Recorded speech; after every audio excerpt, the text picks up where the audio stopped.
Dear all students, आप लोगों के बीच एक अनाउंसमेंट है। असिस्टेंट प्रोफेसर की बैचेस चल रही है।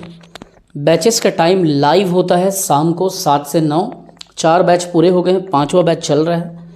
क्लासेस जो है आप लोगों को स्पेशली असिस्टेंट प्रोफेसर व्यापम और पीएससी के पैटर्न पे आधारित है। असिस्टेंट प्रोफेसर छत्तीसगढ़ का क्लास 100 नंबर का आता है, आपको याद होगा, पेपर 1 एपी के लिए वो लाइव चल रहा है। आप पहले डेमो देखिए फिर ज्वाइन कीजिए। फीस इसका 8,000 है, साल भर लाइव होगा, 2-2 घंटे डेली लाइव आना है।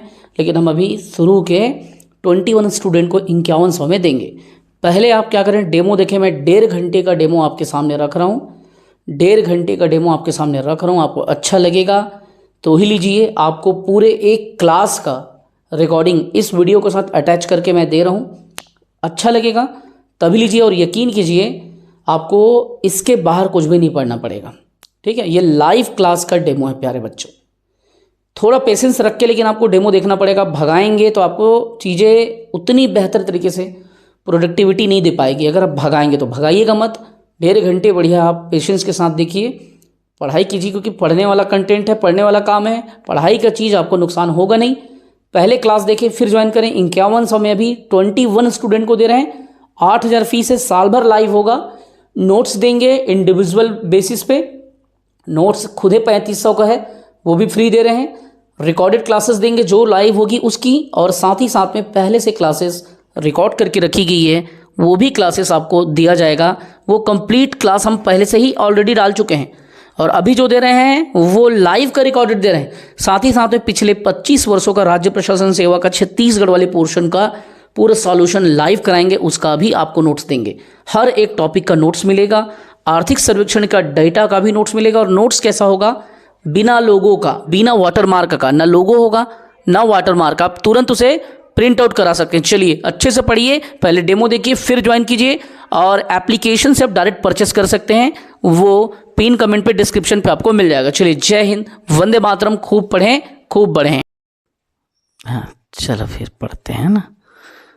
ये मराठा साम्राज्य, कोई आएगा तो देखेंगे। क्या किसी क्लास छूटे मत, इसलिए नज़र उधर में ऐसे डालना पड़ता है। अब हम लोग मराठों के बारे में देखेंगे प्यारे बच्चों, कि मराठे छत्तीसगढ़ की धरती पर कैसे पहुँचे।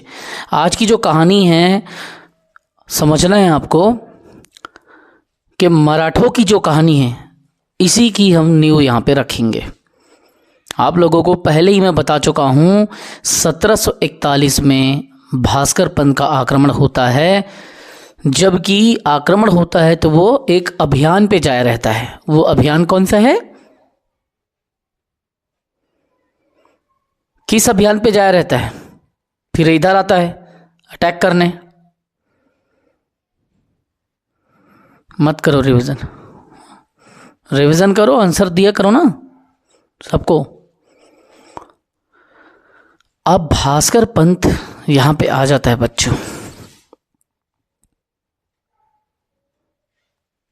भास्कर पंथ आ जाता है। भास्कर पंथ गद्दी पे स्वयं नहीं बैठता, अपने कल्याणगिरी गोसाई को नियुक्त करके चला जाता है। मराठों को समझ में आ जाता है कि यहाँ इतना बड़ा साम्राज्य हमको फ्री में मिल गया। अर्थात रघुनाथ सिंह ने क्या किया, समर्पण कर दिया।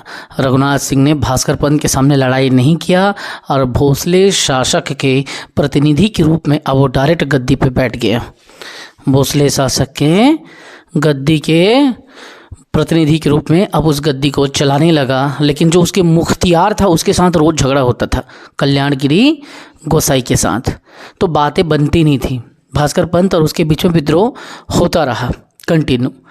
फिर उसके बाद एक समय आता है कि बोलते हैं कि भाई रघुनाथ सिंह ऐसा है कि सत्ता तो अब मराठों का आ चुका है, तो चलना तो आपको हमारे हिसाब से पड़ेगा। फिर आप बिंबाजी भोसले के बारे में सुनते हैं। रघुजी प्रथम की जब का ये बेटा होता है, इसको ये एरिया मिला रहता है बिंबाजी को। रघुजी प्रथम 1755 में अपनी डेथ कर जाते हैं बच्चों, तो ये एरिया मिलता है। उस कहानी में जाएंगे, पहले समझो चीज़ों को। फिर मोहन सिंह जो होता है, मराठा शासक रघुजी प्रथम ने मोहन सिंह को फिर गद्दी पे 1745 पे जब वो यहाँ पे आता है, आक्रमण करता है, डांटता है और उसके बाद बोलता है कि तुम क्या करो, मेरे प्रतिनिधि के रूप में बैठो। अब ये वही मोहन सिंह था जो रायपुर का रहने वाला था, रायपुर का कलचोरी था। इसको राजकुमार बना देता है बच्चों। अब कहानी पूरा समझ में आ जाता है कि रतनपुर एरिया में और रायपुर एरिया में दोनों जगह लगभग, रायपुर में भी अब इनका प्रभाव बन गया, क्योंकि रायपुर का ही व्यक्ति रतनपुर की गद्दी के लालच में बैठ के उनका साथ दिया। 1745 में राजकुमार बन गया वो। मोहन सिंह की जब मृत्यु होती है बच्चों, तो मोहन सिंह की मृत्यु के बाद 1757 में मराठा शासक रघुजी प्रथम के पुत्र बिंबाजी भोसले ने रतनपुर पे क्या किया, प्रत्यक्ष शासन स्थापित करने की घोषणा कर दी। कब? 1757 पे। लेकिन बिंबाजी भोसले यहाँ पे आएगा 58 से गद्दी को संचालित करेगा। बातें एकदम समझ रहे हो ना? रघुजी प्रथम ने 1745 में आदेश दिया कि मोहन सिंह को वहां पे बैठा दो, और उसके बाद में मोहन सिंह जो है रतनपुर की गद्दी पे बैठ गया। फिर उसके बाद में 1758 से 57 को घोषणा करता है कि हम अब गद्दी पे प्रत्यक्ष शासन करेंगे। 58 को गद्दी पर बैठ जाता है। वैसे ही रायपुर शाखा के मराठों के बारे में थोड़ा सा सुन लो। ये बात है 1750 ईस्वी का, लगभग 1750। रायपुर कलचुरी शाखा में एक व्यक्ति का नाम मैंने बताया है आपको, अमर सिंह। वो यहाँ पे बैठे रहता है 1750 के आसपास में, कल्याणी। अमर सिंह को अपदस्थ कर दिया जाता है, हटा दिया जाता है उसके पद से, और रायपुर के अपने डायरेक्ट कंट्रोल में लिया जाता है। कब लिया जाता है बच्चों? 1750। रायपुर अब कंप्लीटली मराठों के अधीन आ जाता है। और यहां तब बैठा कौन है? विनय अमर सिंह बैठा है बेटा। अमर सिंह को पराजित कर दिया जाता है। उसके बाद बोलता है चुपचाप दुबक के बैठ यहां पे, तुझे मैं 3 परगना दे रहा हूं, राजिम, रायपुर, पाटन। 3 परगने की बात आती है। कितने? 3 परगने की, रायपुर, राजिम, पाटन। तो यहां जी और रायपुर, राजिम और जो पाटन था बच्चों, ये कहते हैं ये तेरे जीने खाने के लिए है। ये जो परगना है ये तेरे परिवार के जीने खाने के लिए मैं ये परगना दे रहा हूँ। लेकिन ऐसा नहीं कि तुझे फ्री में दे रहा हूँ, जीविका के लिए दे रहा हूँ। लेकिन तू यहाँ से क्या करेगा? एक निश्चित टकोली देगा, एक निश्चित कर देगा। टकोली मतलब कर होता था। वार्षिक चाहिए मुझे, सालाना भेंट। अब इसे तू भेंट समझ, नजराना समझ, मेरे को चाहिए। चलते रहता है समय, 50 के आसपास तक चालू होता है। अब ये सब चीज़ें देना मजबूरी हो जाती हैं। अमर सिंह की मृत्यु हो जाती है और उसके बाद उसका उत्तराधिकारी अमर के बाद आता है शिवराज। याद करो, अमर के बाद शिव बताया था। शिवराज जब गद्दी पे आएगा तो शिवराज को क्या करेगा? सारे अधिकार, इसके पास तो कुछ अधिकार था, ये सारे अधिकारों से मराठे इसे वंचित कर देते हैं। कर निर्धारण का अधिकार, वनों की कटाई का अधिकार, सारे प्रत्यक्ष अधिकारों से वंचित कर देते हैं। और 1757 में 53 का घटना है, पिताजी के जाने के बाद एक गद्दी पे बैठा, लेकिन 57 में पूरी तरीके से इन लोगों को खदेड़ दिया जाता है। बोलते हैं कि तुम लोग राज करने लायक नहीं हो, तुम लोग चला नहीं पा रहे हो। 1757 में गद्दी से उठा के फेंक देता है, बोलता चल हट यहाँ से। तेरा कोई रोल नहीं है, अब अपने नियंत्रण में ले लेता है। तो जब पीएससी पूछेगा कब लेता है रायपुर क्षेत्र को पूरी तरीके से नियंत्रण, 1757 में लेता है। इस प्रकार छत्तीसगढ़ में है वंशियों का शासन अब बहुत ही सरल तरीके से, बहुत इजी तरीके से मराठों का करद हो जाता है। और ये जब गद्दी पे आते हैं तो ये भी बड़े मजे से, जो मराठे हैं, मराठे गद्दी पे आते हैं लगभग 5 साल नहीं, 10 साल नहीं, 15 नहीं, 20 नहीं, 40 नहीं, 100 वर्षों तक गद्दी पे बैठ जाते हैं मराठे भी। छत्तीसगढ़ में 100 वर्षों तक चूस डालते हैं पूरा। कलचुरी ही थे प्यारे बच्चों, जिसने छत्तीसगढ़ को सहेज के रखा था। आप देख लीजिए, जाजलदेव के बारे में देख लीजिए, पृथ्वीराज के बारे में देख लीजिए, जगतपाल के बारे में देख लीजिए, बलभद्र दास के बारे में देख लीजिए। उन्हीं के शासनकाल में उन्होंने दूधधारी मठ बनवाया।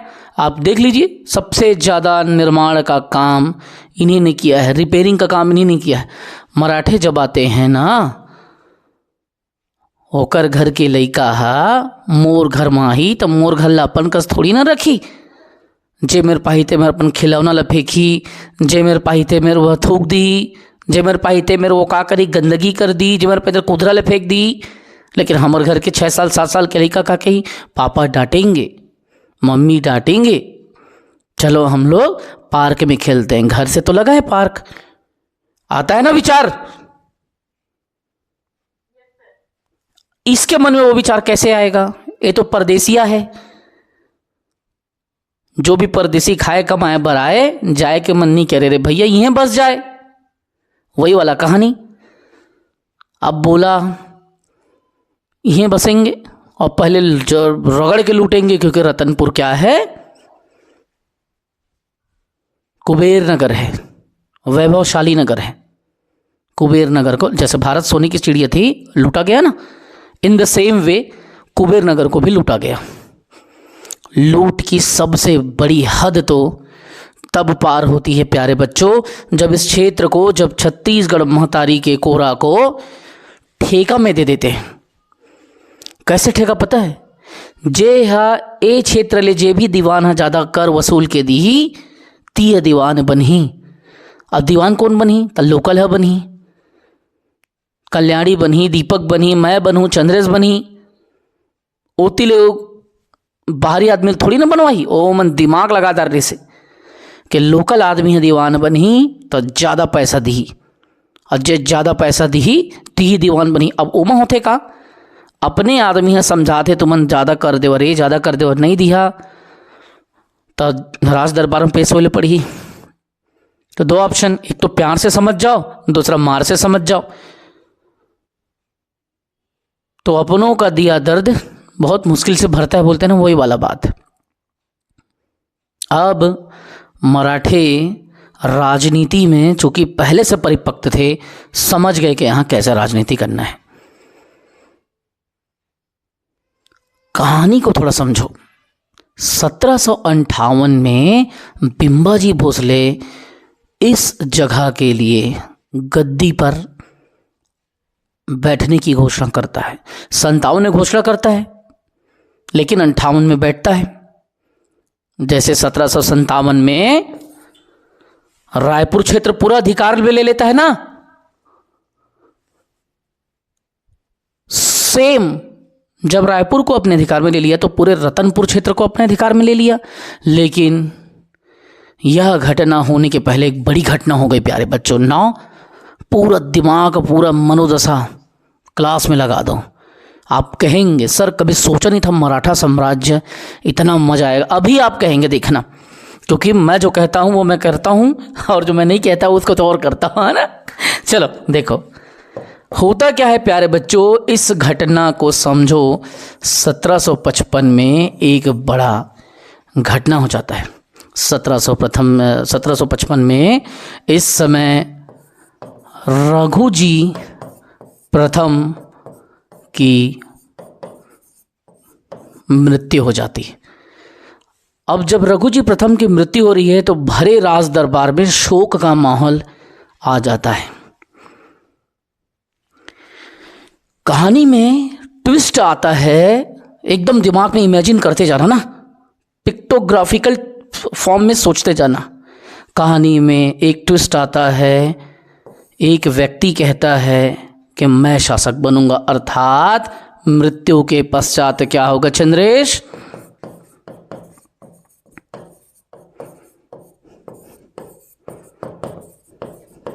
समझ गए बात को?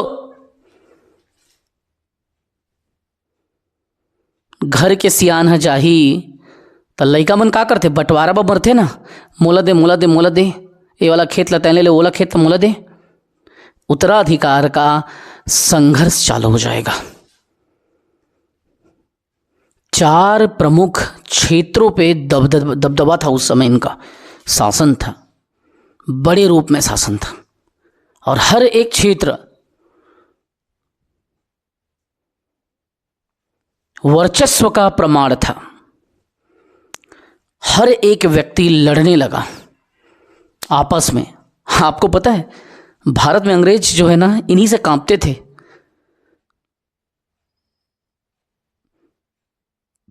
इन्हीं से कांपते थे भाई। अंग्रेज सिर्फ और सिर्फ मराठों से कांपते थे। लेकिन मराठे ने गलती क्या किया? मराठे ने गलती किया, आपसी फूट और आपसी रंजिश और उत्तराधिकार के चक्कर में अंग्रेजों को रोक नहीं पाए। धकेल दो ना उसको पीछे। जब तुम्हारे भारत की धरती पे आ रहा है, चारों मिल जाओ। अलग अलग इसमें इन लोग तो समुदाय में बट गए। ये तो केवल एक समुदाय की बात है। ये तो केवल भोसलों के बारे में तुम पढ़ रहे हो। मराठाओं की समुदाय अलग अलग थी।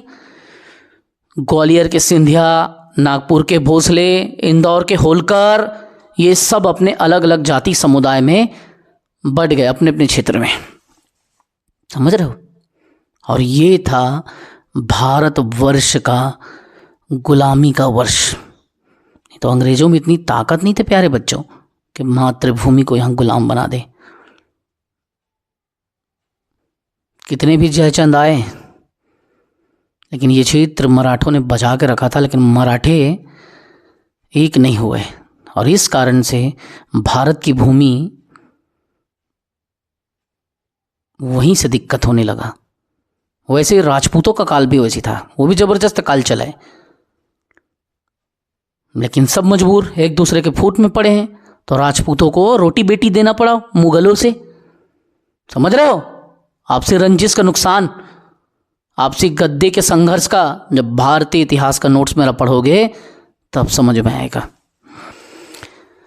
रघुजी प्रथम की मृत्यु होती है। राज दरबार में शोक का माहौल आ जाता है। सबसे बड़ा बेटा कहता है कि मैं शासक बनूंगा। सबसे बड़ा ज्येष्ठ पुत्र। तो भारत का एक क्षेत्र, एक राज्य उस समय था नागपुर का मेन राज्य। ये बड़े बेटा जानो जी को जाता है। जानो जी भोसले ये क्या करते हैं? जानो जी भोसले सबसे बड़ा बेटा इस गद्दी के लिए संघर्ष में उलझ जाते हैं, और ये इसको ले लेते हैं। किसको? नागपुर साम्राज्य को, चंद्रेश। वैसे ही इन द सेम वे प्यारे बच्चों,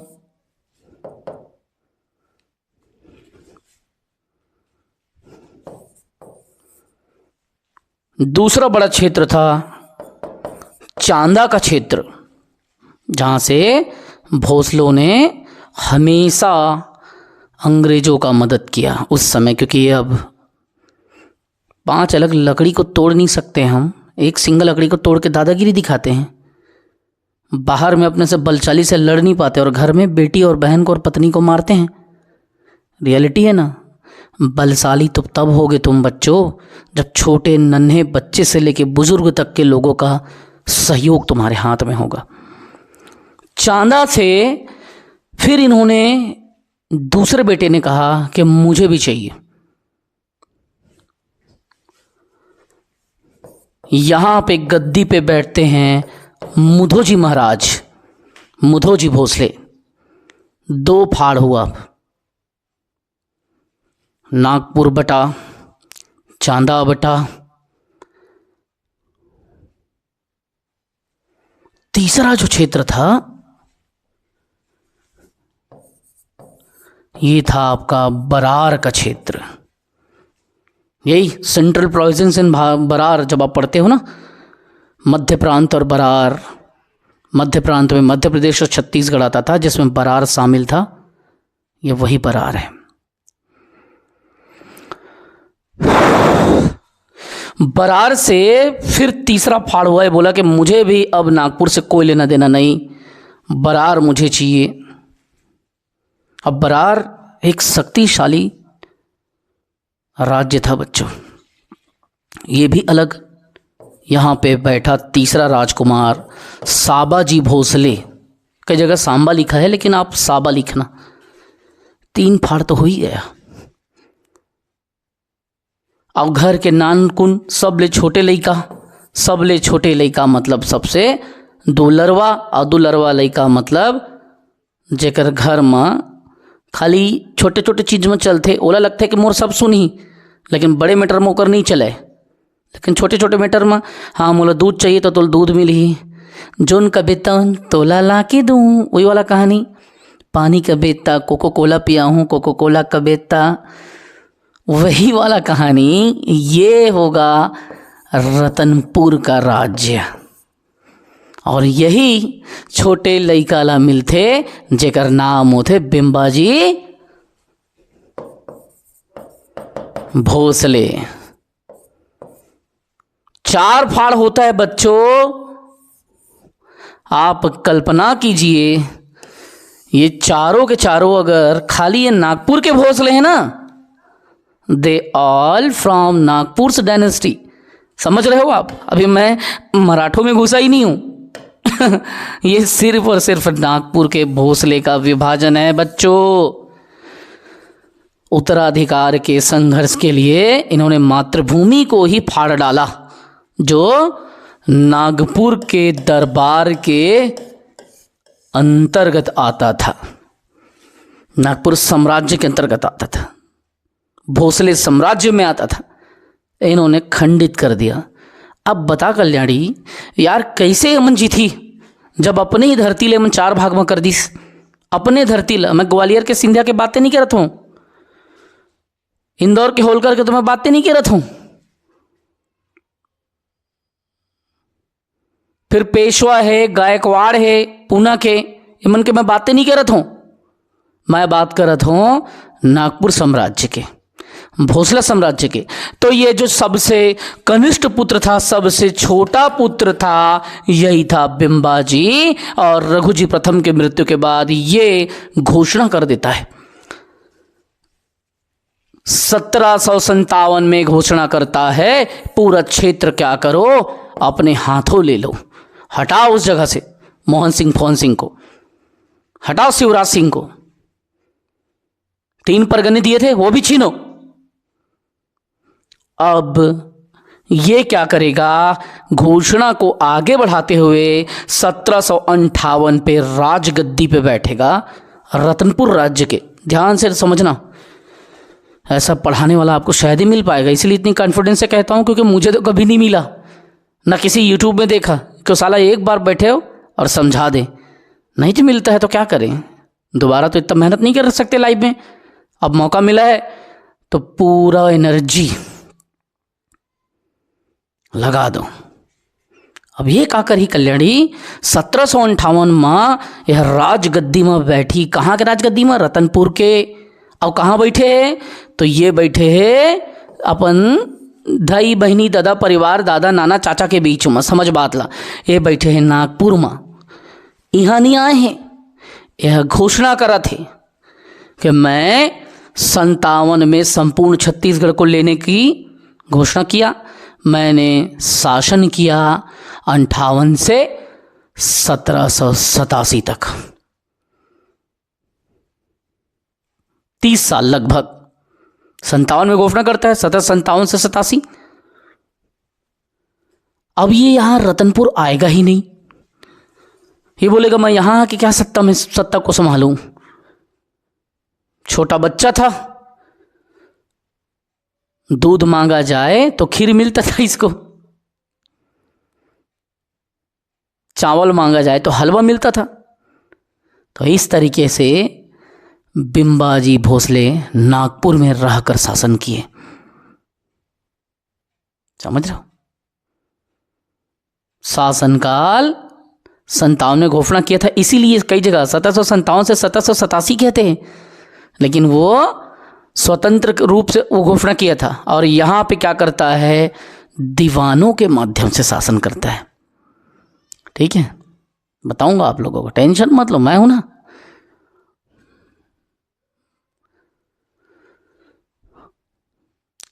बिंबाजी छत्तीसगढ़ के, बिंबाजी भोसले प्रथम मराठा शासक थे कल्याणी। पहला मराठा शासक विनय।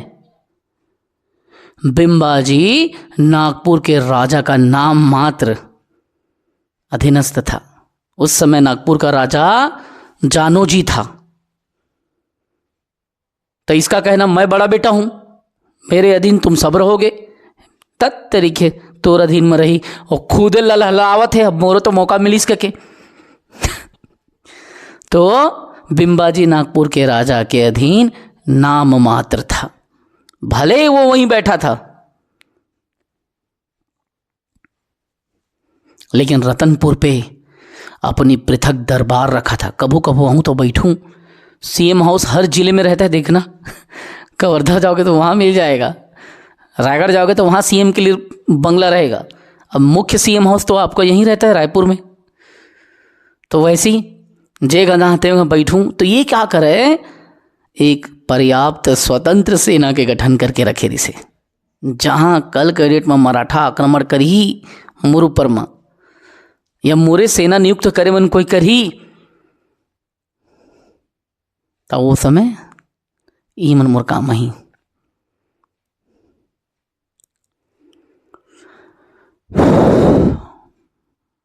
अब कहानी सुनो। प्रारंभ में ना जब ये घोषणा करता है अब बचकाना तो था, तो ये घोषणा करने के बाद में बिंबाजी क्या करता है, एक दीवान बनाता है। उसका नाम था घोड़ो महादेव। क्या नाम था? घोड़ो महादेव। घोड़ो महादेव। कहानी को समझो। देखो होता क्या है, थोड़ा आगे बढ़ते हैं। सत्ता में बैठा, सत्ता में बैठेगा तो सबसे पहले वो बोलेगा, नीलू पंत को बोलेगा कि नीलू पंत तुम जाओ रतनपुर क्षेत्र के दीवान बन के काम करना। अब वो भास्कर पंत वाला रोल खत्म, वो सेनापति था, उसका फिर कोई रोल नहीं है। यहाँ पे आ गया अगला सेनापति नीलू पंत, जिसे नीलू पंडित भी कहते हैं, है ना, नीलू पंडित भी कहते हैं या नील पंत भी कहते हैं, यही है ये। इस व्यक्ति को अपना दीवान बनाता है 1758 में और इसे भेज देता है। यही तो व्यक्ति था ना, बस्तर पे आक्रमण किया था, बताया था मैं, याद करो।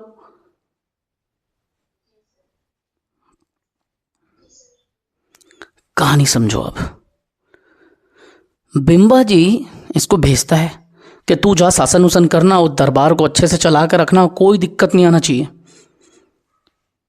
क्योंकि मैं यहीं से बैठ के सब देखूंगा, बीच बीच में आऊंगा बस। ये व्यक्ति जब सत्ता में आता है ना, तो नीलू पंत क्या है, शक्तिशाली हो जाता है।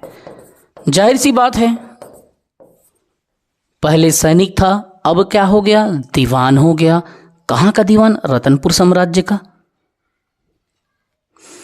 बीच में इसके निर्णय ऐसे ऐसे आते हैं मीनाक्षी, इसके डिसीजन ऐसे ऐसे आते हैं मधु, कि इसका विचार जो है इसके साथ कॉन्फ्लिक्ट क्रिएट करता है।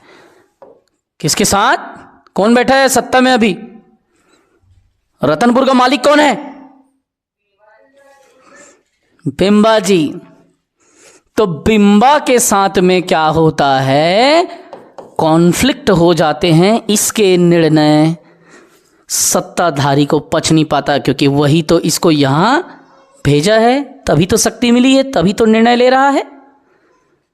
ऐसे ही ग्राफ बना के यहां पे ऐसे लिखना, आई गारंटी के कोई नंबर नहीं काट पाएगा मेंस में, कोई नंबर नहीं काट पाएगा।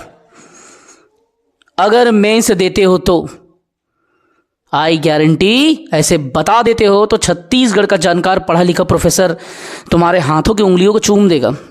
रियलिटी मेरे साथ हो चुका है, कैसे लिख दिया भाई तो करके। तो ये समझा रहा हूं मैं आपको, लिखने की शैली भी केवल पढ़ना नहीं है, स्किल को समझो, ग्राफिकल प्रेजेंटेशन को सीखो। अब होता क्या है, इसके काम से संघर्ष जब होता है तो ये एक दूसरा राज्य पत्र में ऑर्डर देता है। ये कहता है नीलू पंत को हटाओ और यहां पे अगला दीवान नियुक्त करो। कहानी समझ आ गया?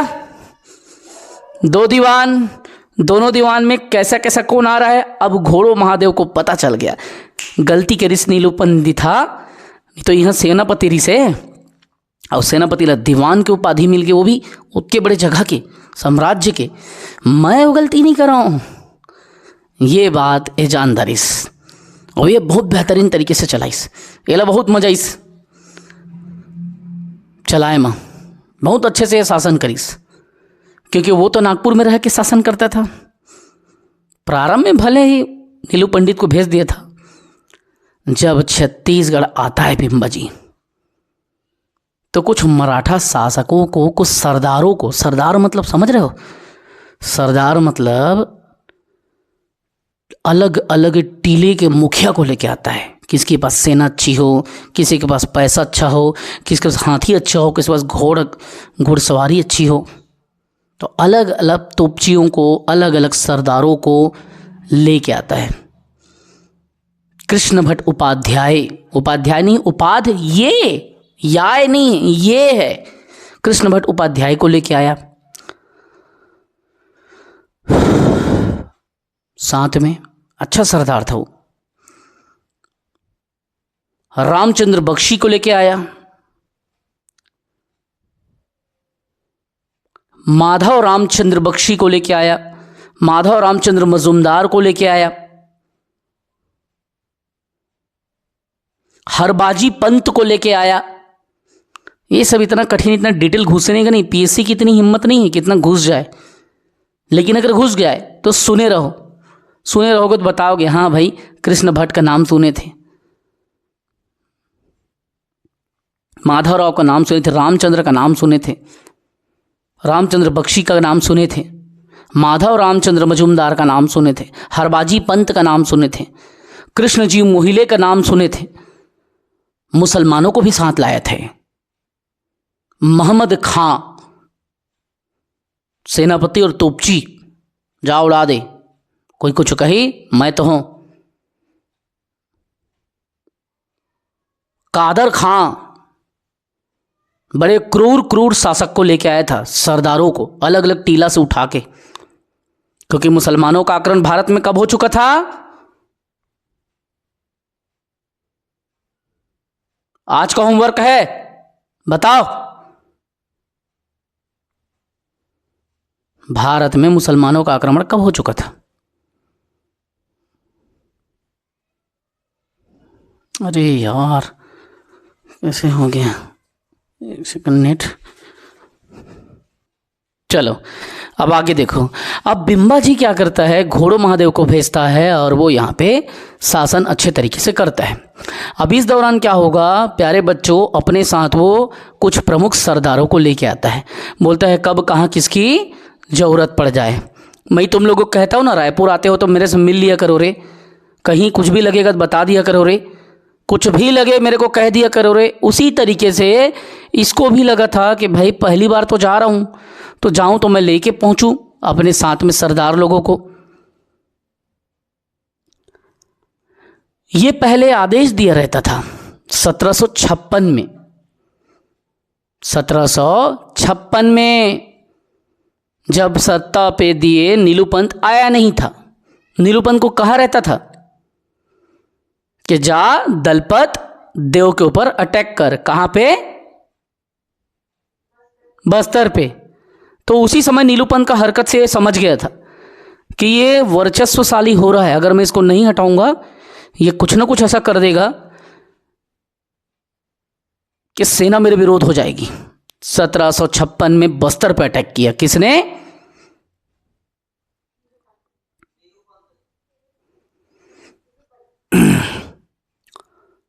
अब आगे होता क्या है, 1758 पे इन लोग सत्ता पे आ जाते हैं बच्चों।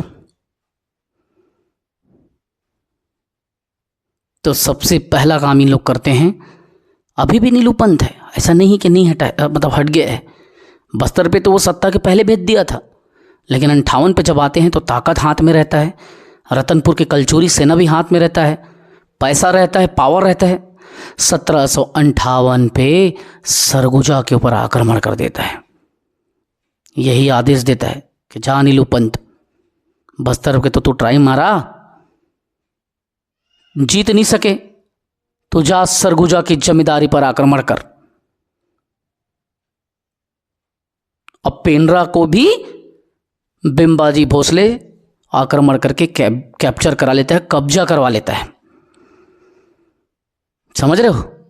तो 56 का कहानी बस्तर का दलपत देव, और 58 का कहानी सरगुजा और पेंड्रा का। जल्दी आंसर नहीं निकलता तुम लोगों को, सोचते रहते हो। मैं बताया ना, सरगुजा जमींदारी पर आक्रमण कराता है, पेंड्रा को भी आक्रमण करा के कैप्चर कर लेता है, तो सरगुजा से भी टकोली चालू हो जाती है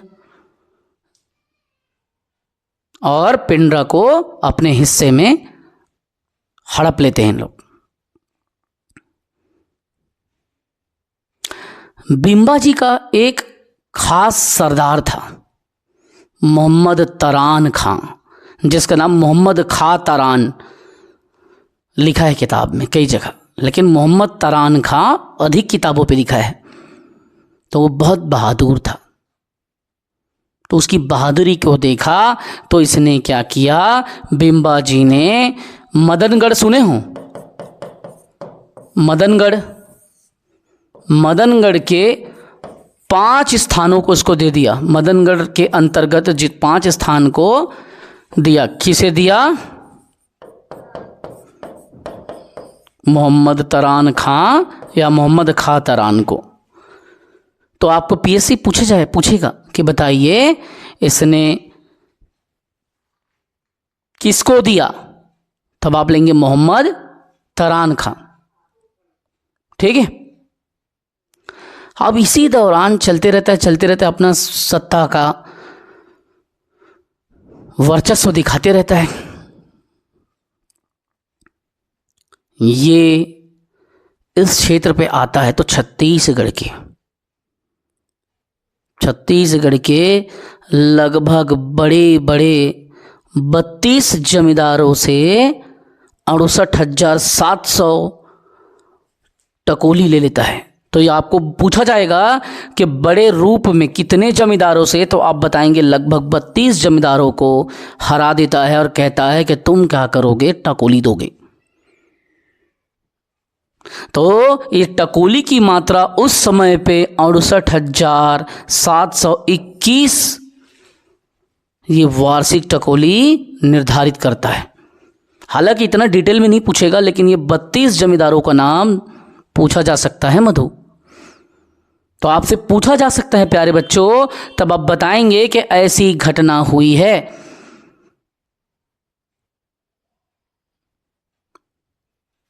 कुल उस समय की राशि थी,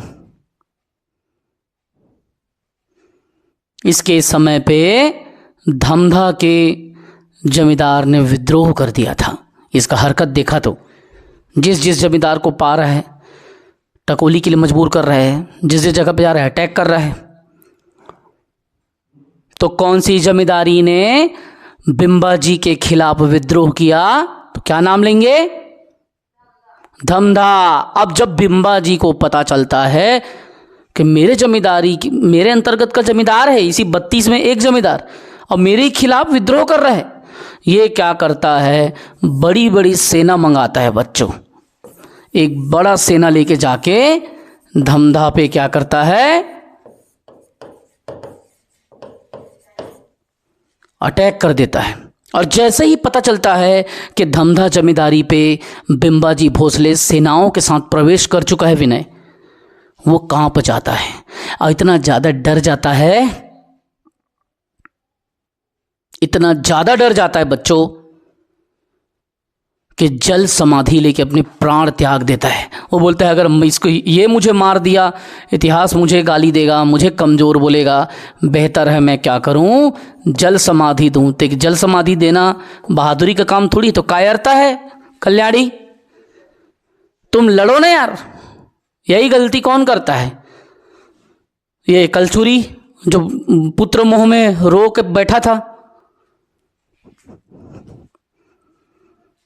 रघुनाथ सिंह, वही गलती धमधा का आदि जमींदार कर दिया।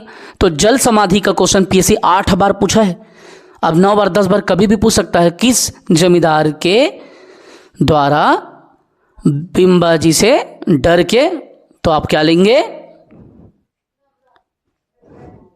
हाँ। और उसी समय खैरागढ़ भी ना इससे नाराज रहता है। तो खैरागढ़ से ये सबसे ज़्यादा, जैसे धमधा के बारे में आपने देखा वैसे ही खैरागढ़ की जमींदारी पे ये अटैक करता है। और उससे समझिएगा आप ना, सर्वाधिक टकोली की मांग करता है। जितने भी 32 जमींदारी यहाँ पे है ना, उसमें से सर्वाधिक टकोली कौन देगा, खैरागढ़। प्यारे बच्चों, आपको पूछेगा पीएससी के नस को मैं जानता हूं कि वो कैसे क्वेश्चन पूछेगा, कहां से पूछेगा। तो आपको बताना है कि खैरागढ़ से बिंबाजी भोसले ने सर्वाधिक टकोली वसूला था। टोटल टकोली देखना कल्याणी, यहां से 68,721 आ रहा है यार, तो यहां से सर्वाधिक टकोली वो कितना ले लेगा कल्याणी बेटा, 30,000। कितना बड़ा डिफरेंस है कल्याणी, मीनाक्षी। ये एक लौता देने वाला कौन था, और 31 जमींदारी, बाकी 38 जो रिमेनिंग है उसको दे रहा है। पूरी 30,000 की टकोली लाद दिया। उससे पहले 44,000 की टकोली लाद दिया था शुरुआत में। बोला नहीं दे पाऊंगा साहब, पूरा खैरागढ़ में विद्रोह हो जाएगा। बोला ठीक है 40 दे, 40 भी नहीं हो पाएगा। तो लास्ट में उतर के 30 में वो मान मनौवल करके बेचारा मनाया। कई जगह इसका जो एग्जैक्ट डाटा बताऊं कल्याणी, एग्जैक्ट डाटा बेटा तुमको लेना है 30,100, ये एग्जैक्ट डाटा है। लेकिन भूल मत जाओ करके मैं 30,000 बोला, 30,100 लेना है मधु बेटा, ये एग्जैक्ट फिगर है। ये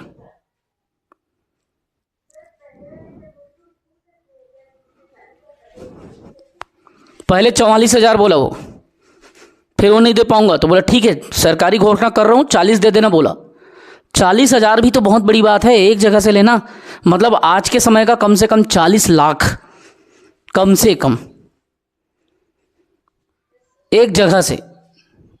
और अगर आज के आधुनिक संदर्भ में देखूं तो अगर 4 करोड़ भी अगर नजराना है तो कम नहीं है उस समय के हिसाब से। वो बेचारा 40,000 कहाँ से दे पाएगा। अगर आज के हिसाब से देखा जाए तो एक गांव से उतना बड़ा रेवेन्यू लेना, एक जमींदारी से, उस जमींदारी में छोटे छोटे गांव हैं, फिर भी वो मान गया क्योंकि वो जान बचाए ले पड़ी तो कुछ तो करे ले पड़ी। अब होता क्या है, खैरागढ़ की लचर पचर होना चालू हो गया। खैरागढ़ थोड़ी ना उतना दे पाएगा बार बार। तो पीएससी तुमसे पूछा जाएगा, पीएससी पूछेगा, ये खैरागढ़ की कहानी को बता रहा हूं। पहले ये बोलता है कि पहले बार बार उंगली कर रहा है, ऐसा करके 1768 पे इस पे आक्रमण होता है, पूरी तरीके से खैरागढ़ को ध्वस्त कर देते हैं। तब जा करके इसको सर्वाधिक टकोली 30,100 वार्षिक टकोली के लिए मनाया जाता है। प्यारे बच्चों अगर डेट पूछे तो क्या लोगे, 1768 लोगे। कहानी बढ़ते जाती है। इसके काल में ना ये शक्तिशाली होते जाता है। कांकेर पे आक्रमण कर दिया। अब देखो समझते जाओ, धमधा, खैरागढ़, फिर पेंड्रा, फिर बस्तर, सरगुजा और कांकेर। अब कांकेर की बारी आई। मैं बता रहा हूं ना, जब मैं क्या बोला तुमको, मैं तुम्हें बोला था कल्याणी कि ये क्या करने आए थे, धन को। समझ आ रहा है ना, पूरा फिगर देख के समझ आ रहा है ना। कलचूरी तो ऐसा नहीं किए। कलचूरी तो क्या किए थे, मंदिर बनवा रहे हैं, तालाब बनवा रहे हैं, चबूतरा बनवा रहे हैं, अलग अलग धर्मों का संरक्षण कर रहे हैं। लेकिन ये क्या कर रहा है, एक ही जमींदारी पे लाद दिया, दे 30,100। मतलब आज के समय पे कम से कम 3 करोड़ का मान के चलो, उस समय के और आज के समय पे एक जमींदारी से उतना बड़ा रेवेन्यू।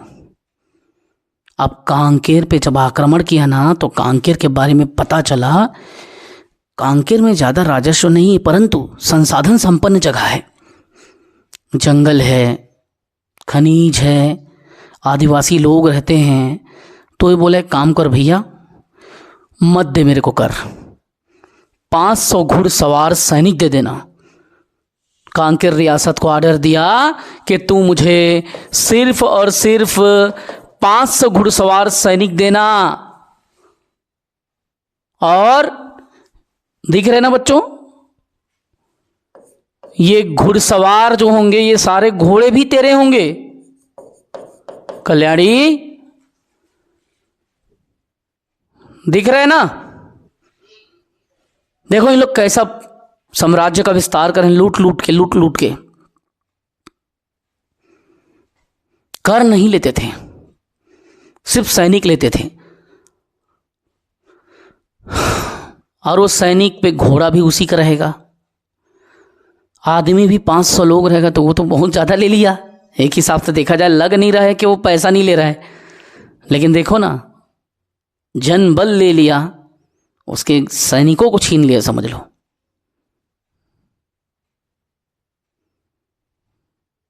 अब देखो फिर एक आक्रमण, खैरागढ़, धमधा, कांकेर, पेंड्रा, सरगुजा, बस्तर के अलावा अगला आक्रमण होगा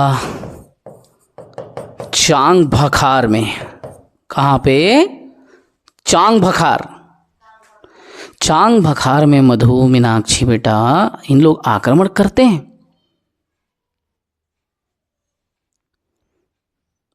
क्योंकि चांग भखार इसको टकोली कभी नहीं दिया, इसको मतलब रतनपुर क्षेत्र को कभी टकोली नहीं दिया था, वो स्वतंत्र था। ये बात इसको तकलीफ पहुंचाता है, ईर्ष्या देता है कि ये साला मेरे को टकोली नहीं दे रहा है।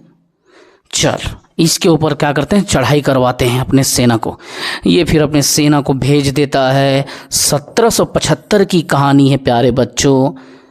इसको अपने घुटनों पे लाके बाध्य करता है, मजबूर करता है कि तू क्या कर दे। तो तुमसे सीजीपीएससी व्यापम पूछेगा, तुम लोग बताओगे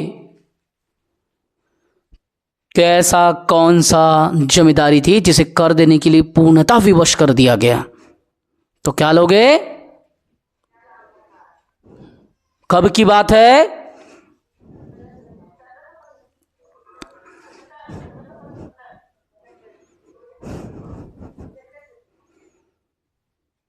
इसी दौरान एक घटना क्या हुआ मालूम, 1758 में राजगद्दी पे बैठता है, 1758 पे बैठ जाता है। तो वहां एक व्यक्ति था जो कुल देवी, कलचूरियों की कुल देवी जो वहां पे बैठी थी, माँ महामाया ही उनकी कुल देवी थी, समझ लो।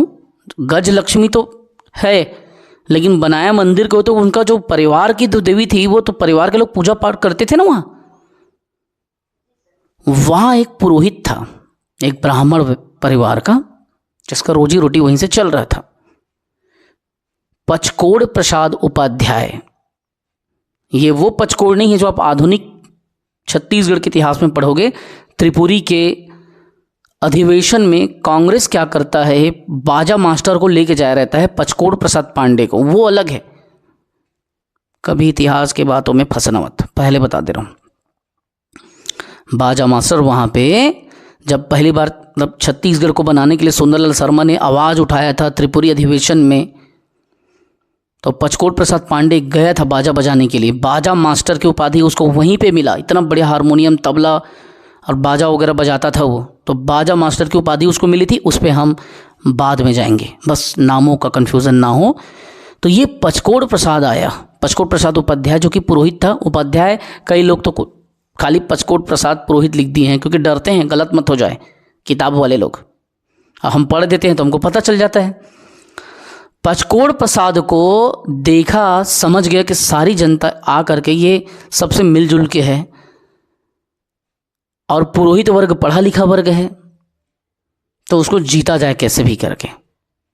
उसको जीतेंगे तो जनता के बीच में हमारा तारीफ होगा, उसके मन को भाएंगे। तो इसने घोषणा कर दिया कि जो भी यहाँ पे पुजारी बन के आएगा, दान पुण्य के अलावा राज्य के कोष से, महामाया मंदिर के उस पुजारी को, जो भी पुजारी बैठेगा, राज्य के कोष से वार्षिक अनुदान, एनुअल सब्सिडी दी जाएगी। ये कब की घटना है? जब गद्दी पे बैठता है। गद्दी पे कब बैठता है ये?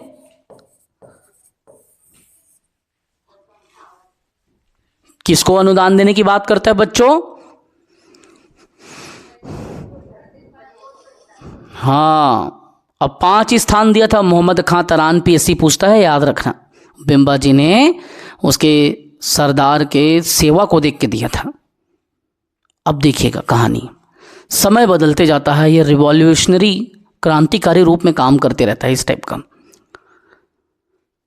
बिम्बा जी भोसले की मौत हो जाती है बच्चों 7 दिसंबर 1787 के दिन, ठीक है, क्योंकि अपन देखे हैं 1757 में घोषणा करेगा, 1758 पे गद्दी पे आएगा, 1787 तक ये चलेगा और 7 दिसंबर 1787 को ये ख़त्म होगा। तो इसकी 3 रानियां थी, 1, 2 और 3। एक रानी का नाम था कल्याणी आनंदी, दूसरे का नाम था उमा, तीसरे का नाम था रमा। जब ये इनका पंच तत्व पे विलीन होगा तो इनके साथ उमाबाई को सती कर दिया जाता है, क्योंकि ये प्रथा मराठों के समय से। ऐसे ही पिक्टोग्राफी करना, ऐसे ही बताना, शॉर्ट में बहुत सारी चीजों को कह देना।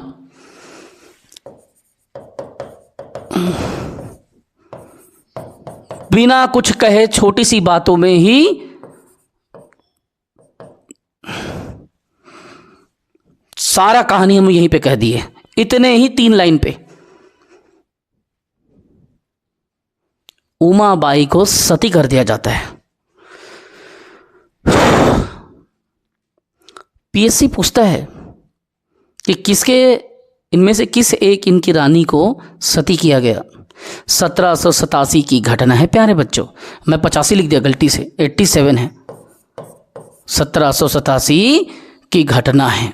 ये देखना यहाँ पे 87 लिखा हूँ और यहाँ 85 लिख दिया था, वही पढ़ाने में बिजी, दिमाग में सारी चीज़ों को कनेक्ट करना मेरे बच्चों को, ताकि मैं बेहतर बता सकूं।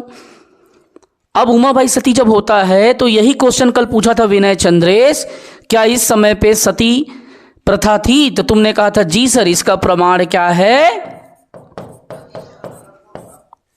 इसीलिए सती चौरा बनाया गया, इनकी कुर्बानी को चिरस्थायी करने के लिए। 3 रानियां थी, जिसमें सबसे ज्यादा प्रभावशाली, शक्तिशाली राजकुमारी आनंदीबाई। वेरी गुड बेटा। आनंदीबाई का प्रभाव बहुत ज़्यादा था रतनपुर क्षेत्र में। ये यहाँ से हटना नहीं चाहती थी इस जगह से। भले ही इसके पति ने रतनपुर से रह के दीवानों के माध्यम से शासन किया, लेकिन वो कंट्रोल करके रखी थी सारी चीज़ों को, आनंदीबाई।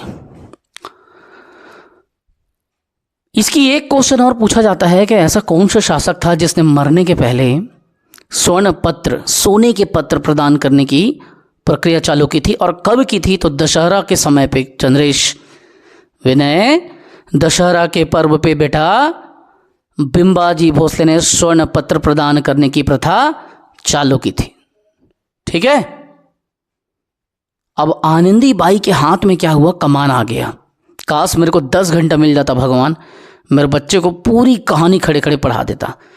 वही है, समय लिमिटेड रहता है, कोई बात नहीं। Now come to the point. Anandibai कमान हाथ में ले लेती है, और आनंदीबाई अपने हाथों पे जब कमान लेती है ना, तो वहाँ पे इसके दीवानों से झगड़ा होना चालू हो जाता है। यहाँ पे तब आनंदीबाई का संघर्ष, आनंदीबाई कभी रतनपुर भी आती थी, कभी वहाँ बैठे रहती थी नागपुर में, लेकिन यहाँ पे पहुँचा है महिपत राव। समझना बात अभी। तो महिपत राव भले ही इस जगह को देख रहा है, महिपत राव का हमेशा नाराजगी, लड़ाई झगड़ा होता था आनंदीबाई से, क्योंकि महिपत राव अपने हिसाब से चलाना चाहेगा। महिपत राव अपने हिसाब से चलाएगा। क्यों पता है? आनंदीबाई इसलिए गद्दी पे बैठी क्योंकि बिंबाजी भोसले निसंतान था। अगर बेटा रहता तो मां को बैठने की जरूरत थोड़ी थी। उस समय ऐसा था कि अगर आप नहीं बैठ रहे हो गद्दी पे तो कोई ना कोई आके उसको अटैक कर लेगा, और अंग्रेज अभी प्रभावशाली हो नहीं पाए हैं। समझना, अंग्रेज अभी बैठे हैं। प्लासी के युद्ध, बैटल ऑफ प्लासी, अभी वो उधर ही कलकत्ता क्षेत्र पे है, इधर नहीं घुसे हैं। तो आनंदीबाई मजबूरी में बैठती है क्योंकि एक प्रभावशाली महिला थी, शासिका थी, छत्राणी थी, और बेटा नहीं था, निसंतान था तीनों से उस समय। इस कारण से गद्दी पे ये बैठी, और जब गद्दी पे बैठी तो महिपत राव से संघर्ष हुआ, और आनंदीबाई के सत्ता के समय पे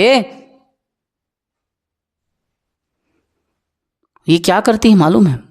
कंट्रोल करेगी कमान को। ध्यान से समझो फार्मूला को, नहीं तो यही गलती कर दोगे। इसीलिए बोल रहा हूं पूरा समझो। खत्म हो गया कौन? पति जी खत्म हो गया, बिंबा जी। अब ये निसंतान था, तो कैसे करें?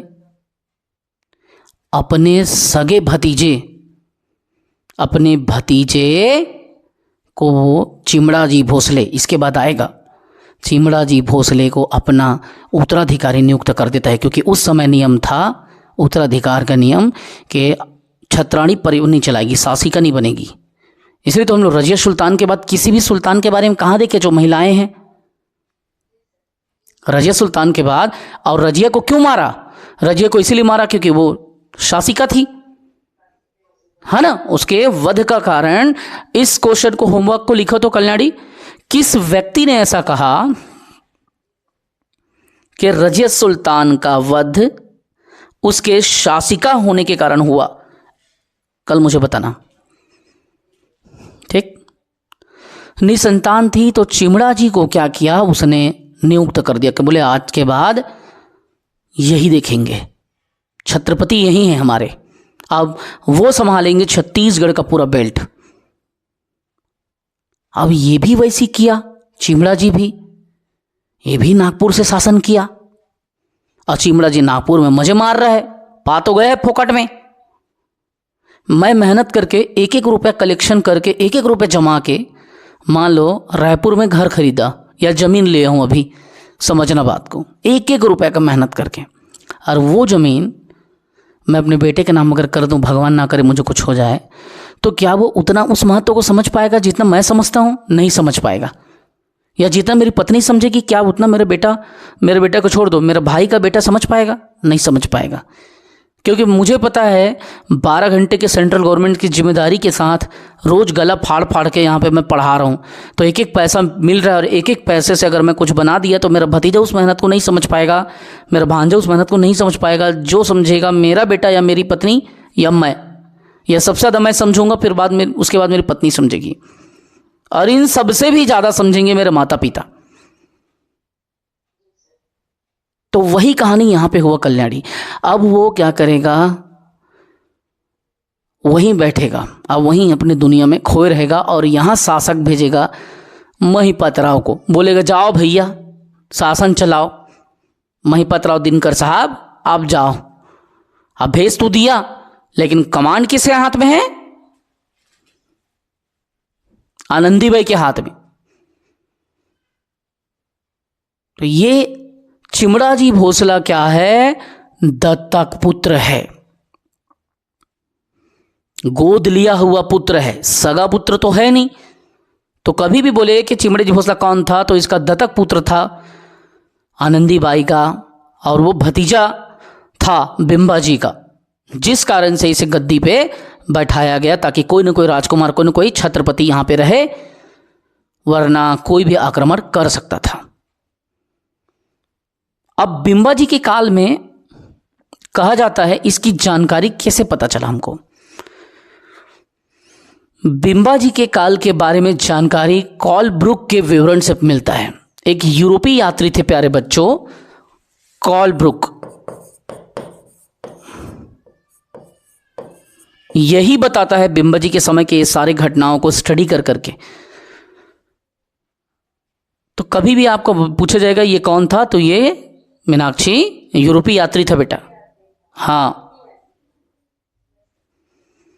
1790 की बात है। मिस्टर लेकी आता है यात्रा करने। उस समय शासिका थी आनंदीबाई। तो तुम लोगों को पूछा जाएगा, 3 घटनाएं कम से कम याद रखना। ये तो उसके शासन का विवरण हो गया कल्याणी। 1790 के समय पे लैंकी आएगा, लैंकी, लौकी मत लिखना। एक लड़का मेंस में लिख के आया था कि 1790 में लौकी आया, और मुझे बताया भाई मैं अंक की मात्रा छोड़ दिया और मैं लौकी लिख दिया।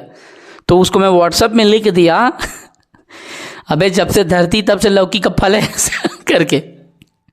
तो बोलता है हाँ भाई तेरा बात अलग है, ये वो। मैं बोला मत बोल भाई, मैं भी नहीं जानता था, तो मैं भी लौकी लौकी करके याद किया था। मैं बोला ये लैंकी हैं, ये बाद में पता चला, क्योंकि किताब में लौकी लिखा था उस समय, शुरुआती किताब में। सन 2014 की बात बता रहा हूँ, जब हम पहली बार मेंस लिखे थे।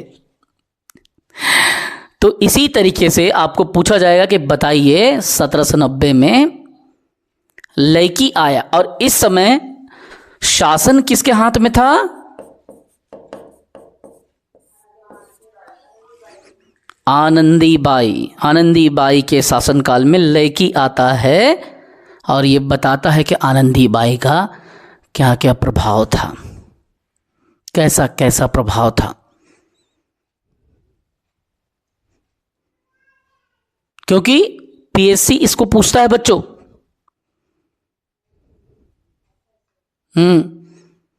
अच्छा, एक चीज और मैं बता रहा था धमधा के बारे में। धमधा का जो राजकुमार जमींदार था, वो समाधि लिया था ना 1781 में लिया था शायद, मैं नहीं बताया हूं, अचानक से याद आ गया मुझे। आपको कुछ नहीं पढ़ना है, मेरे नोट्स को पढ़ना है, मेरे वीडियो को, क्योंकि आज के क्लास में मैं बहुत सारे इन्फॉर्मेशन को घुसाया हूं जो मेरे नोट्स में भी नहीं है।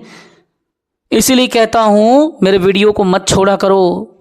मैं ऐसा हूं कि आप लोगों के लिए मैं ज़्यादा रिसोर्सेज चाहता हूं, तो जहाँ जहाँ मेरे को बुक मिलता है मैं सबसे डेटा निकालने में भिड़ जाता हूँ। तभी तो 7 बजे की क्लास को मैं 7:15 7:20 और रिसर्च करता हूँ थोड़ा, ताकि कुछ और दे दूँ रे, जो पीएससी ने पूछा हो, जो व्यापम ने पूछा हो, इनका कुछ हेल्प हो जाए। तो 1781 की घटना थी, जल समाधि वाली घटना। अब होता क्या है, इसके बारे में और क्वेश्चन पूछा जाता है कि बताइए ऐसी कौन सी रानी थी जो पति के मृत्यु के बाद विरह में वन चली गई? तो आप तो बता ही सकते हो, कौन जाएगी वन? रमाबाई। ये वन की ओर चली गई और राजपाट को त्याग दी, इतना विरह था उसको।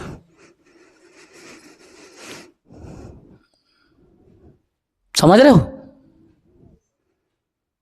3 घटनाएं हुई पति की मृत्यु के बाद। एक ने शासन संभाला, एक सती हो गई और एक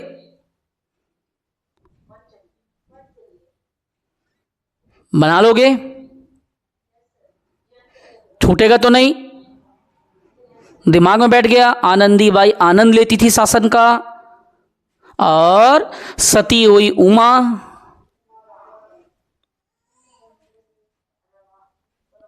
रमाबाई वन में जाके रम गई। उमा पार्वती ऐसे करके याद कर लेना, शंकर भगवान की पत्नी सती।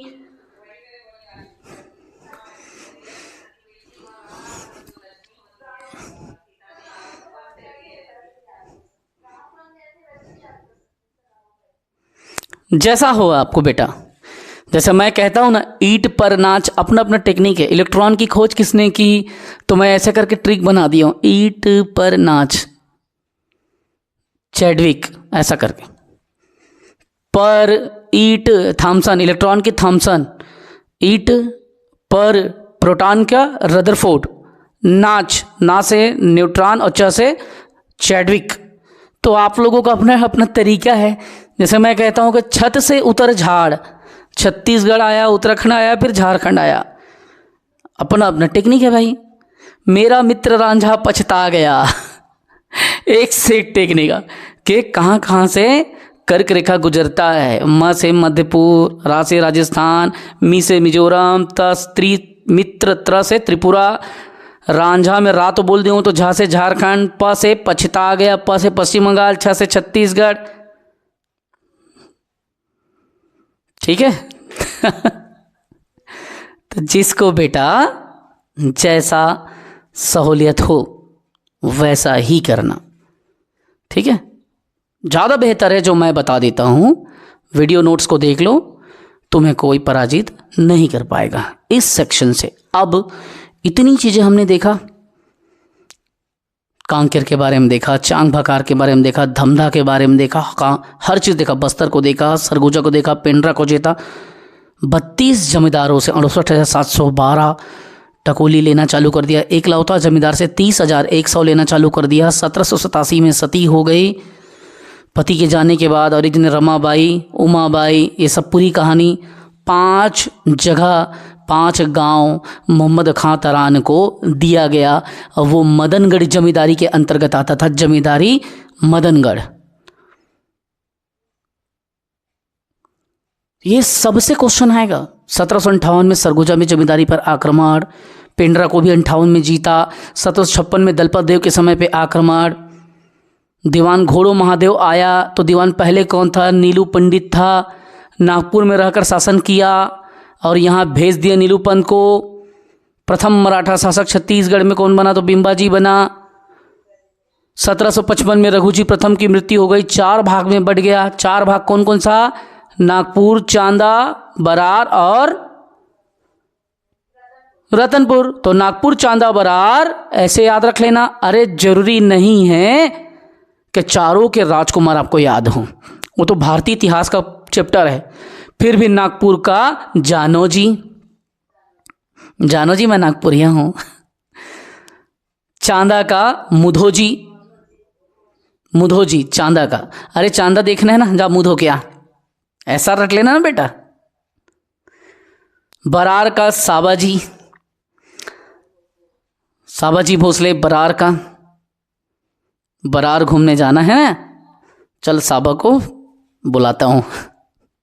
छत्तीसगढ़ का बिंबा, हमारे यहाँ बिंबा सांप होते हो, बिंबा मछली भी होते हैं। ठीक, चलो तो यहाँ पे मराठा शासन को आपने पूरी बेहतरीन तरीके से डील किया। मैं उम्मीद कर सकता हूँ कि इससे बेहतर कहीं आपको कंटेंट नहीं मिलेगा। अब इसके आगे सुनो। बिंबा जी क्या करता है, जब आता है तो आप बिंबा जी के कार्य की पहचान करो। मान लो एपी आपको डिटेल में पूछ देता है, मान लो पीएससी डिटेल में पूछ देता है, कोई भी पूछ सकता है। अभी तक तो हमने पूरे फैक्ट्स को देखा, पूरे फंडा को देखा। थोड़ा सा मैं आप लोगों को हल्का सा एनालिटिकल वे में सोचने के लिए थोड़ा सा पॉइंट हिंट करता हूं, और मैं खुद बताता भी हूं। थोड़ा सा एनालिटिकल होकर सोचते हैं। बिंबा जी जब आया यहां पे तो उसने क्या क्या काम किया। अब आता है उसके काम का खेल। हर चीज़ लिखता हूं तो वीडियो लंबा हो जाता है, इसलिए नोट्स भी मेरे देखते जाना और वीडियो भी देख रहा हूं। ये आता है ना,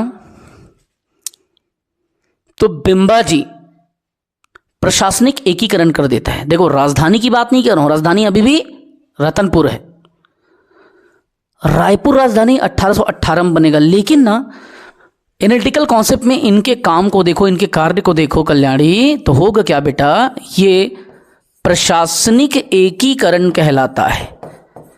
प्रशासनिक एकीकरण मतलब अलग अलग जगह से रायपुर के कलचूरी, फिर इधर रतनपुर के कलचोरी। वाह रे होशियार हो, अलग अलग जगह ले तुमन शासन करिया तो अलग अलग तुमला मंत्री रखेल पड़ी, अलग अलग तनख्वाह देल पड़ी।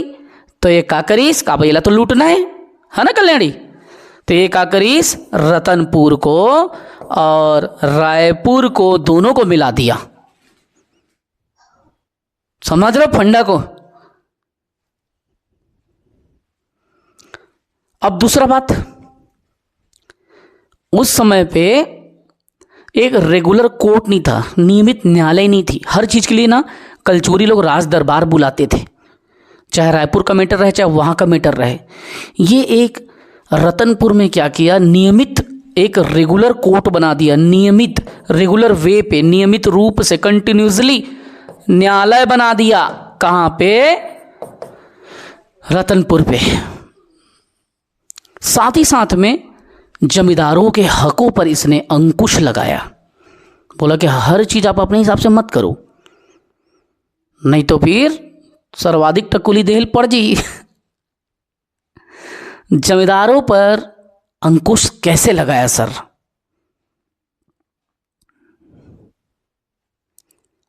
इसने ना स्वतंत्र सेना के माध्यम से वहां उस जमींदार के यहां अपना सेना को रखना चालू कर दिया कि भाई मेरे सेना को कोई छेड़ेगा नहीं, और आपकी सेना को जब बुलाऊं तब आपको देना पड़ेगा।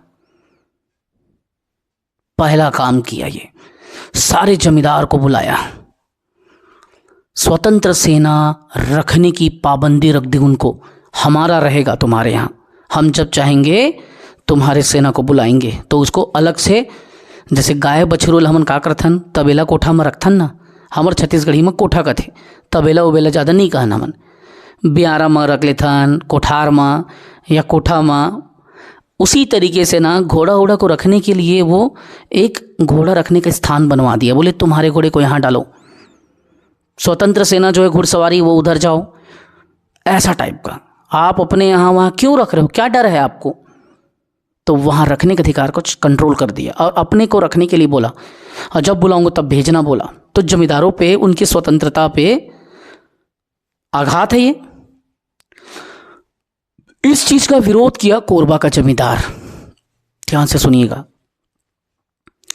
कोरबा के जमींदार ने इस विरोध का बड़े रूप में पब्लिक के सामने इस बात को रखा, कोरबा को ही जब्त कर लिया। बोला ले जाकर विरोध, कोरबा को ही जब्त कर लिया। तो जमींदारों पर अंकुश समझ आ रहा है प्यारे बच्चों। अब मराठे चूंकि क्या करने आए हैं, बस दूसरा एनालिटिकल कॉन्सेप्ट आपने कार्य में प्रशासनिक एकीकरण देखा, नियमित न्यायालय देखा, या जमींदारों पर क्या लगाया, अंकुश। अगला काम ये क्या करेगा, ये बोलेगा रेवेन्यू तो जमींदार दे रहे हैं, मैं काम करता हूं, हर जमींदार से तो आ रही है पैसा, मैं काम करता हूं, नए जमींदारी का सृजन करता हूं, जहां जमींदार का हक ना मिले, सीधा पैसा मेरा रहे। तो जो खाली जगह रहते नहीं गा, खाली जगह, परती भूमि या जंगल वाला एरिया, वो सब जगह मतलब वो पहचान करे के चालू कर दीस और नए जमींदारी के सृजन करीस और राजनांदगांव और खुज्जी जमींदारी ला निर्माण कर देस। तो याद रखना कि दो जगह का निर्माण किया, एक आरजे का निर्माण किया और एक खुज्जी का निर्माण किया। इसको खरसिया मत समझना रे, केच लिख दिया हो तो, नहीं तो कल्याणी है ना वो बगले में रहते रायगढ़ में, फिर वो डंडा लेके दौड़ाही हमला। तो ये राजनांदगांव और खुज्जी जमींदारी राजस्व कमाने के उद्देश्य से सृजन किया बच्चों। राजस्व संबंधी कुछ और काम किया इसने। ये बोला जितना भी पैसा आ रहा है मेरे को एक आधुनिक रिकॉर्ड चाहिए, तो रेवेन्यू के लिए इसने लेखा तैयार किया, अकाउंटिंग का काम किया, अर्थात राजस्व का रिकॉर्ड रखना चालू किया। तो देखो ये सब काम एनालिटिकल व्यू पे जब आप किसी को बताएंगे कि नहीं सर हमें दीपक सर ने बताया है कि बिंबाजी जब आए तो जो तो किए सो किए, लेकिन उन्होंने कुछ ऐसे भी काम किया जो एक शासक को पैसे कमाने की दृष्टि से करना चाहिए। तो रायपुर रतनपुर को एक किया, अलग अलग सेना रखने की जरूरत नहीं, अलग अलग मंत्री रखने की जरूरत नहीं, अलग अलग डिपार्टमेंट रखने की जरूरत नहीं, सब चीज़ एक ही जगह रहेगा। नियमित न्यायालय बना दिए, कुछ भी है तो दरबार आने की जरूरत नहीं, कोर्ट जाओ सीधा, वहाँ अपने सॉल्व करो, वहाँ अधिकारी नियुक्त कर दिया। दंड पासी को सिख को बोल दिया ए तुम लोग सब देखो करके। जमींदारियों पे उसने अंकुश लगाया ताकि जमींदार विद्रोह ना करे, जिसने विद्रोह किया उसको दबा दिया। फिर अपने रेवेन्यू को एक्स्ट्रा जनरेट करने के लिए, जैसे हम अपने कमाने के लिए सेंट्रल गवर्नमेंट की जिम्मेदारी के अलावा कुछ दूसरा रेवेन्यू का साधन देखते हैं, कोचिंग पढ़ाते हैं, कोई ऑनलाइन वर्क कर लेते हैं, कुछ और फ्रीलांसिंग कर लेते हैं, उसी तरीके से इसने राजनांदगांव और खुज्जी का सृजन किया। तो ये सारी कहानी बिंबाजी के कार्यों को इंगित करती। लेकिन केवल इतना ही नहीं, बिंबाजी के समय पे कुछ और भी काम हुए हैं जो उसकी कला, संस्कृति और स्थापत्य के अंतर्गत आता है। जैसे इसी के काल में राम टेकरी मंदिर बनाया गया। रतनपुर की पहाड़ी पर राम टेकरी मंदिर, आप जाएंगे तो आपको दिख जाएगा, रतनपुर रास्ते पर ही पड़ता है, महामाया मंदिर के पहले गए होंगे आप लोग, है ना। हाँ, साथ ही साथ में इसने कला को, अपने कल्चर को जो महाराष्ट्र में चलता था यहां लाया। स्वर्ण पत्र की प्रथा थी, भैया चलो विजयदशमी आ रहा है, विजयदशमी पर स्वर्ण पत्र देने की परंपरा जो है यहां इसने चालू किया। अब वो विजयदशमी नहीं लिखेगा, दशहरा लिख देगा, तो भी कंफ्यूज मत होना, ठीक है। दशहरा पे या विजयदशमी पे इसने स्वर्ण पत्र बांटे, लोगों के दिलों को जीतने के लिए यज्ञ कराया, हुमन कराया, ये सारी चीज़ें। साथ ही साथ में लैंग्वेज पे रिफॉर्म किया, क्योंकि सबसे बड़ा संवाद का जो माध्यम होता है वो व्यक्ति के बुद्धि में, अगर आप कोई चीज़ों को पहुंचा नहीं पाओगे तो वो संवाद किस काम का। ये जगह तो छत्तीसगढ़ी भाषा है, लोकल भलवी भतरी भाषा बोलने वाला है, छत्तीसगढ़ी कोसली भाषा बोलने वाला है, ता ओमन का करीस भाषा संबंधी सुधार करीस। ओ समय मराठी भाषा ला और उर्दू भाषा ला ओमन यहाँ छत्तीसगढ़ में बढ़ोतरी दीस। तो आप याद रखेंगे, छत्तीसगढ़ी भाषा के जगह पे मराठी और उर्दू को उन्होंने आगे बढ़ाया, छत्तीसगढ़ी को इन्होंने नहीं बढ़ाया। कलचुरियों ने क्या किया था, संस्कृत और कोसली को बढ़ाया था, रिमेंबर इट। लेकिन इन्होंने क्या किया, मराठी हैं, मराठी बोलेंगे, कानून मराठी होगी, जो यहां सिक्के चल रहे थे उसको ये चेंज करके नागपुरी रुपया में कन्वर्ट कर दिए। हाँ, और उसी तरीके से इन्हीं के काल में दूधाधारी मठ का रिपेयरिंग भी इन्होंने कराया। रायपुर में जो दूधाधारी मठ है, भले बलभद्र दास ने बनाया, बलभद्र दास बनाने वाला था, शासक कलचूरी थे, परंतु उसको रिपेयरिंग किया। जनता का उससे क्या है, विश्वास जुड़ा हुआ है दुर्गा, इसलिए जीर्णोद्धार भी इसने कराया बेटा। तो इस तरीके से बिंबाजी के कार्य भी आपने देखा, कला और संस्कृति भी आपने देखा, स्थापना भी आपने देखा, इसके जमींदारियों पे अंकुश लगाने की चीज़ों को देखा, रेवेन्यू के लिए कहाँ कहाँ अटैक किया वो सब देखा। मैं मानता हूँ पूरे अपने जीवन पे मराठा साम्राज्य का इतना बेहतर लेक्चर ना मैं किसी को दिया हूँ, ना मुझे कभी किसी ने दिया है। और आपको पढ़ाने का फ़ायदा मेरा ये होता है कि मैं भी उसमें खो जाता हूँ, मुझे भी नॉलेज मिल जाता है। समझ रहे हो? अब बताओ क्लास कैसा लगा? कभी सोचे थे मराठा साम्राज्य इतना बेहतरीन, इतना डिटेल में और इतना अच्छे से याद होगा जैसे पढ़ेंगे?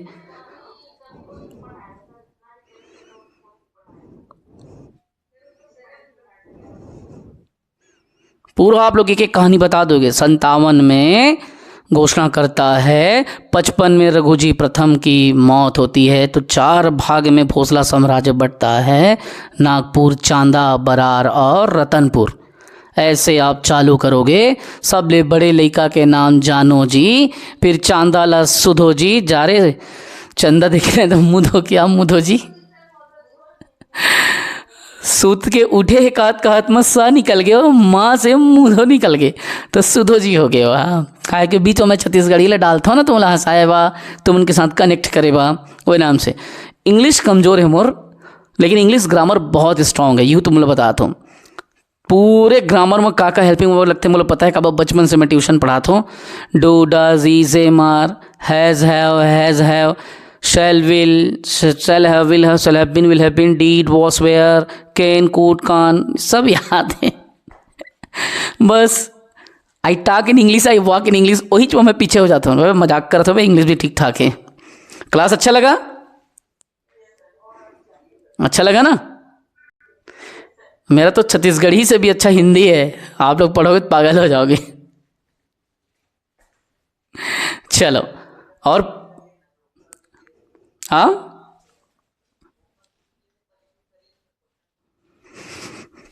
फिर से बोल दे बेटा, क्योंकि मैं माइक लगाया हूँ ना।